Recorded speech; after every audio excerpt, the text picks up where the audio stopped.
মুমিনের মৃত্যু, বিরুদ্ধাচরণ করছে, নামাজ রোজা পড়ে নাই, তাদের মৃত্যুটা হবে আর এক ধরনের। পয়গম্বর আরাবিয়ান বলেন, যেই মানুষটা জীবনে কোনোদিন নামাজ পড়ে নাই,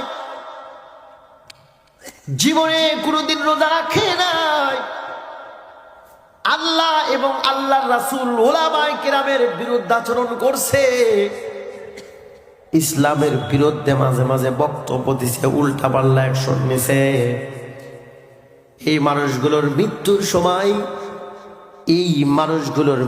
সময় হযরতে আজরাইল আলাইহিস সালাতু ওয়াস সালাম সহ আযাবের অনেক ধরনের ফেরেশতাগুলো তার কাছে আগমন করবেন।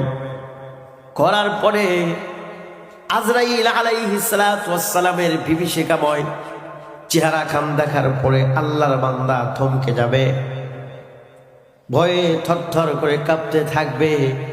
এর মাঝখানেই ওই যে অন্য ফেরেশতাগুলো আছে, ভিডিও আকারে এই মানুষটারে দেখাইবে, তোমার মৃত্যুর পর তোমার জায়গা হবে এই জায়গাতে, এই জায়গার ভিতরে তুমি থাকবা।